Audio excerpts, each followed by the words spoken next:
La guerre des IA s'intensifie et c'est vous qui allez en profiter. OpenAI, XAI et maintenant Anthropic. Ils viennent de dévoiler une nouvelle IA que personne n'avait anticipée. Un modèle hybride de raisonnement qui pulvérise les benchmarks.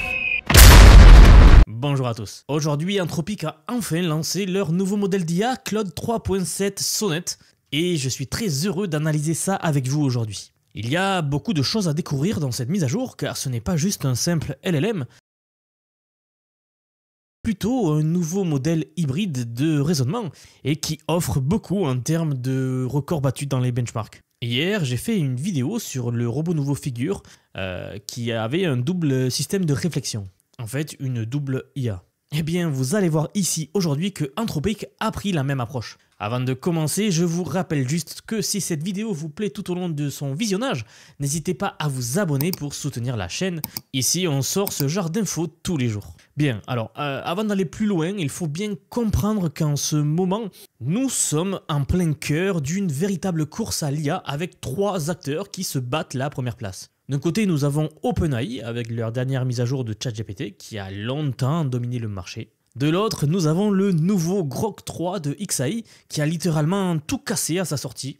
Et je dois bien l'avouer, je l'utilise maintenant non-stop car il me bluffe énormément, que ce soit par sa rapidité, sa précision ou même ce qu'il est capable de faire. Et je dois vous dire que cela faisait longtemps qu'une mise à jour IA ne m'avait pas autant emballé. Il est vraiment puissant, surtout le Deep Search que j'utilise constamment. Peut-être que j'en ferai encore une nouvelle vidéo dédiée, pourquoi pas. Mais bon, vous avez ces 2 grands modèles, mais une entreprise manquait à l'appel, et c'était Anthropic. Donc l'entreprise derrière le fameux modèle d'IA Claude, qui est un des meilleurs aujourd'hui également. Eh bien voilà Claude 3.7 qui arrive avec une grosse mise à jour pour essayer de rattraper son retard, enfin.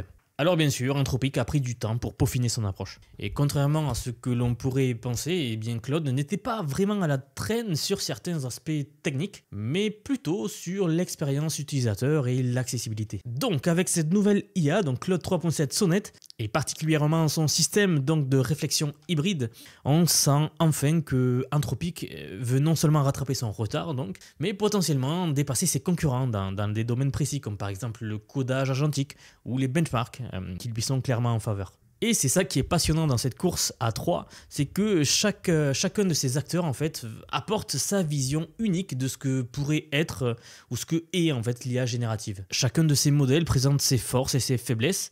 Et personnellement, j'utilise les 3. C'est juste que j'utilise différents modèles pour effectuer différentes tâches. Par exemple, pour tout ce qui est créatif, j'utilisais Claude. Donc cette mise à jour est la bienvenue par rapport à ce côté-là. Pour tout ce qui est réflexion et codage, O3 est plutôt pas mal. Et pour tout ce qui est de chercher de l'information, de la structurer, de la mettre en place, Grok 3 a été un game changer en fait. Et aussi pour le codage, Grok 3 est vraiment impressionnant. Donc oui, en tant qu'utilisateur, nous ne pouvons que nous réjouir que Claude avance. Donc si on regarde ce qu'ils nous ont annoncé ici, on peut y lire « Aujourd'hui, nous annonçons Claude 3.7 Sonnet, notre modèle le plus intelligent à ce jour et le premier modèle hybride de raisonnement sur le marché. » Et ensuite, il est indiqué ici que Claude 3.7 Sonnet peut produire des réponses quasi instantanées ou un raisonnement étape par étape qui sera rendu visible pour l'utilisateur. Et ensuite, les utilisateurs de l'API ont également un contrôle précis sur la durée pendant laquelle le modèle peut réfléchir. Et ensuite, bien sûr, il nous explique ce raisonnement hybride dont il parle, qui correspond essentiellement au système de pensée 1 et 2, que je vous expliquerai dans un instant. Puis il continue, il explique comment ils ont créé Claude 3.7 Sonnet avec une approche différente des autres IA du marché. Alors prenons un exemple pour commencer à expliquer ce modèle. Parfois, vous répondez instantanément à une question simple, comme par exemple « Quel temps fait-il aujourd'hui ?» D'autres fois, vous prenez du temps pour réfléchir profondément à un problème complexe. Et c'est exactement ce que va faire Claude ici. Il utilise un seul modèle capable de faire les deux en même temps.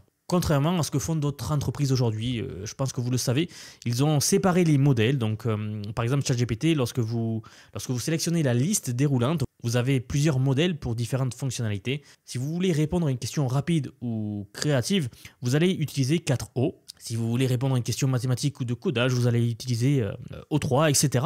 Mais ici, Anthropic a donc fait le choix de tout changer et de passer à un modèle unique qui en fait va raisonner par lui-même pour savoir vers quel modèle vous envoyez. J'avais déjà parlé un petit peu de ça lorsque j'avais analysé l'annonce de Sam Altman par rapport au fait que ChatGPT 5 serait potentiellement cela, c'est-à-dire un seul gros et unique modèle qui va lui-même réfléchir à qu'est-ce qu'il lui faut pour répondre à votre question.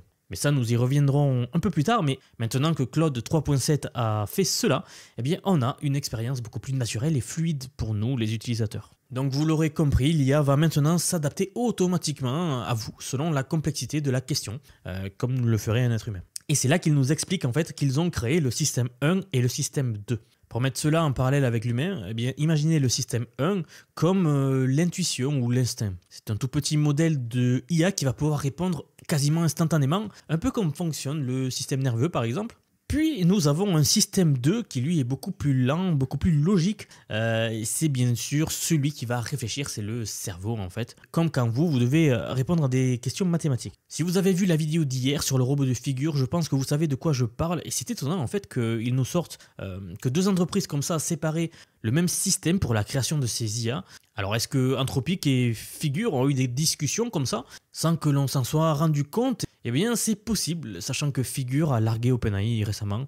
Donc il est possible qu'en fait Claude ait quelque chose à voir sur le dernier robot de Figure, donc Helix. Alors, et voici un point super important que j'attendais avec impatience, c'est que maintenant vous allez pouvoir contrôler le temps de réflexion du modèle. Et si vous utilisez cette IA en production, eh bien ça peut vous permettre de contrôler le budget également. Si vous êtes développeur et que vous réfléchissez à la personnalisation de ce modèle, eh bien maintenant vous allez pouvoir sélectionner la durée de réflexion du modèle de Claude. Donc en gros, c'est vous qui allez décider de combien de temps le modèle va réfléchir. Et je pense que c'est quelque chose de vraiment précieux parce que ça nous permet de vraiment bien contrôler le modèle d'IA et de combien de temps le modèle va réfléchir à ses problèmes. Car oui, une des choses que j'ai remarqué avec les autres modèles de réflexion, et je pense que vous l'avez remarqué aussi si vous les utilisez, eh bien, c'est que parfois le modèle va réfléchir à un problème pendant peut-être 10 secondes, alors qu'on aurait voulu qu'il y réfléchisse beaucoup plus longtemps, disons 100 secondes ou 200 secondes. Et on est un peu frustré de voir qu'en fait il a répondu comme ça rapidement, alors qu'on voulait une réponse beaucoup plus réfléchie. Et c'est là que Claude introduit donc la fonctionnalité de choisir le temps de réflexion du modèle, et ça c'est vraiment puissant. Ça va être vraiment utile et j'ai hâte de tester ça sur l'API honnêtement. Car en fait j'utilise beaucoup Claude via l'API, donc cette mise à jour est la bienvenue. Je vais également aborder les fameux benchmarks dans un instant, mais d'abord si on compare en fait avec le nouveau Claude 3.7 à mode standard par exemple, eh bien oui, le nouveau Claude est essentiellement beaucoup plus intelligent que le précédent 3.5. Et pour cette version, vous pouvez simplement activer le mode de réflexion approfondie où il va réfléchir pendant plus longtemps pour améliorer ses performances, mais tout ça on l'a déjà vu. Mais ce qui est important à noter, c'est qu'il constate que les prompts en fait fonctionnent de la même manière ou de manière similaire dans les deux modes. Donc pour ceux d'entre vous qui ont des prompts enregistrés qui fonctionnaient sur Claude Sonnet, eh bien il est très probable qu'ils fonctionneront aussi sur le nouveau Claude de la même manière. Et pour en avoir testé quelques-uns que j'avais enregistrés, oui, le modèle réagit de la même façon et à mieux en fait. Donc oui, le modèle répond comme je l'attends, mais à mieux qu'il répondait avant. Il n'y aura donc pas de changement côté prompt. Maintenant, une chose que j'ai trouvé vraiment intéressante, et je suis content qu'une entreprise d'IA l'ait fait d'ailleurs, c'est qu'ils déclarent que dans le développement de leur modèle, ils ont beaucoup moins optimisé le modèle pour les problèmes de compétition mathématique et informatique, mais qu'ils ont plutôt déplacé leur attention vers des tâches du monde réel qui reflètent mieux comment les entreprises utilisent réellement les LLM. Donc en gros, pour le dire simplement, lorsqu'ils ont entraîné ce modèle, eh bien en fait ce qu'ils visaient ce n'était pas d'avoir des scores de fou dans les benchmarks, qui est ce que visent aujourd'hui toutes les entreprises, mais plutôt avoir des applications très concrètes dans le monde réel pour la vie de tous les jours. Et je pense que cela peut vraiment changer la donne parce que nous voyons souvent des entreprises se concentrer et même s'obséder sur les benchmarks dans des domaines qui ne sont pas d'usage quotidien.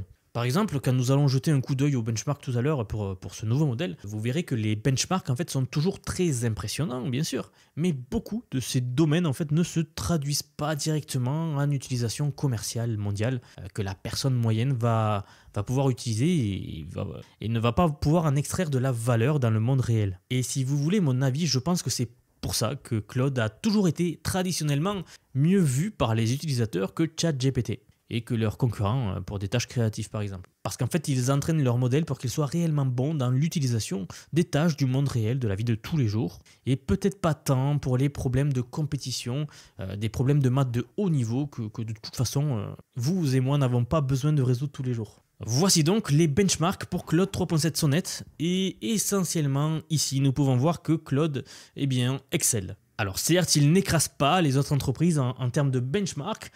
Si vous vous souvenez, c'est très récemment que nous avons eu la sortie bêta de Grok 3.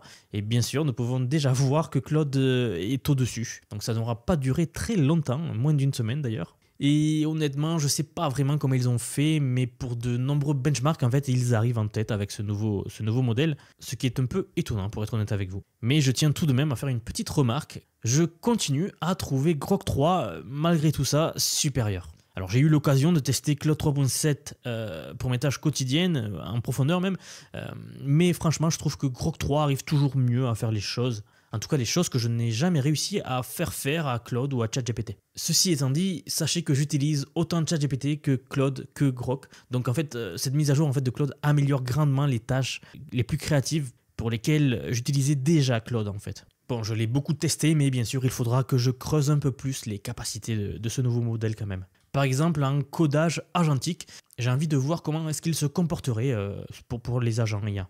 Et voici un autre benchmark, bien sûr, le fameux GPQA. Et nous pouvons voir que Claude, il parvient à dépasser Grok 3 bêta, ce qui me surprend encore une fois. D'ailleurs, si vous observez la vitesse exponentielle à laquelle Claude, Grok et même ChatGPT évoluent, et que vous ne voulez pas rester sur le carreau, eh bien j'ai développé quelque chose de spécifique pour vous.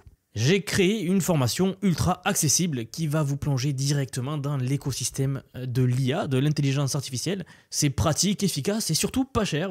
Là, je vous montre comment exploiter ces modèles de raisonnement pour automatiser vos tâches complexes, par exemple, comme nous venons de le voir avec Claude 3.7. D'ailleurs, je reçois beaucoup de questions qui me demandent pourquoi est-ce que le prix est si bas. Je le dis souvent, mais je vais le répéter, c'est car je veux que vous puissiez vous former à l'IA sans débourser des centaines, voire des milliers d'euros parfois. Il y a beaucoup trop de formations sur l'IA qui sont surenchéries, surcotées, alors que cette connaissance en fait devrait être abordable pour tous. Nous sommes déjà plus de 700 personnes et les retours sont franchement stupéfiants. Donc déjà, merci pour le soutien. Mais c'est aussi pour ça que je tiens à maintenir ce prix abordable pour tous. Lorsque je vois tous les retours que me font les élèves, eh bien franchement, ça me pousse énormément à continuer et à me dire que j'ai fait le bon choix en vous apprenant à utiliser l'IA dans votre vie de tous les jours. Alors voilà, si vous avez toujours voulu maîtriser l'IA pour automatiser vos processus ou générer des revenus complémentaires par exemple, ou alors simplement rester à la pointe de cette nouvelle révolution technologique, eh bien c'est le moment ou jamais.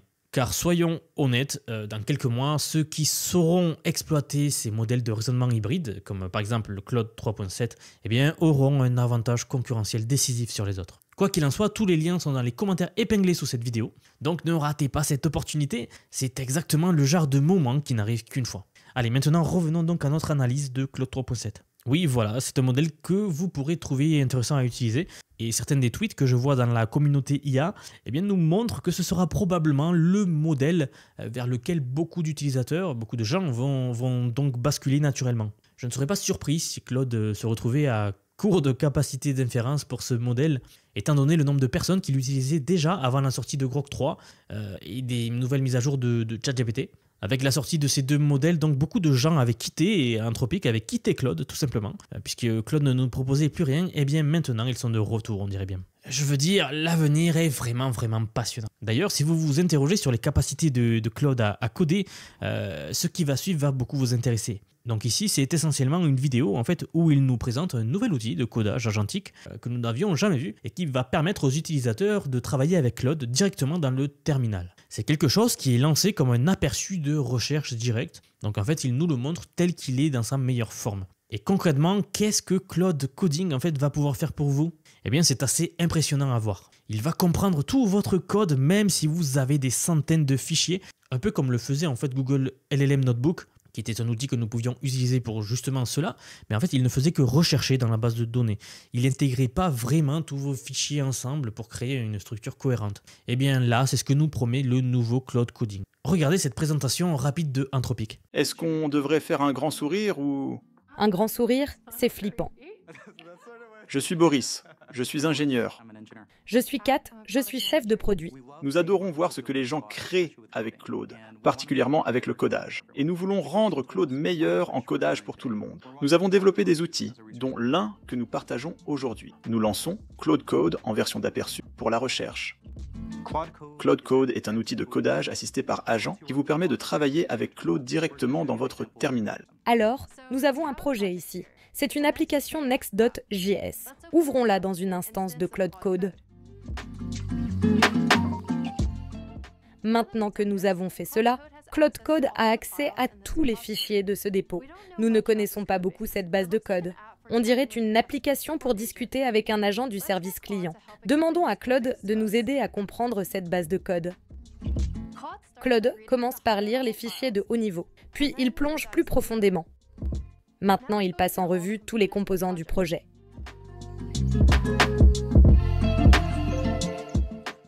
Super, voici son analyse finale. Disons que l'on me demande de remplacer cette barre latérale gauche par un historique de chat. Et je vais aussi ajouter un nouveau bouton de chat. Je vais demander à Claude de m'aider. Nous n'avons pas spécifié de fichier ou de chemin. Et Claude est déjà en train de trouver les bons fichiers à mettre à jour par lui-même. Claude peut également montrer son raisonnement. Et nous pouvons voir comment il a décidé de s'attaquer à ce problème.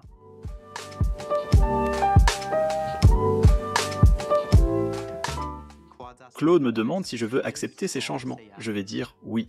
Maintenant, Claude met à jour la barre de navigation. Il ajoute un bouton et des icônes également. Ensuite, il met à jour la logique pour s'assurer que l'état de sauvegarde fonctionne correctement. Après un moment, Claude termine la tâche. Voici un résumé de ce qu'il a fait. Jetons un coup d'œil à l'application. Nous voyons un nouveau bouton de chat et une nouvelle section d'historique de chat sur la gauche. Vérifions si je peux commencer un nouveau chat tout en gardant le précédent sauvegardé. Je vais aussi essayer le nouveau bouton de chat. Super, tout fonctionne. Great, it's all working. Maintenant, demandons à Claude d'ajouter des tests pour s'assurer que les fonctionnalités que nous venons d'ajouter fonctionnent. Claude demande la permission d'exécuter des commandes. Nous allons dire oui. Claude fait quelques modifications pour exécuter ses tests.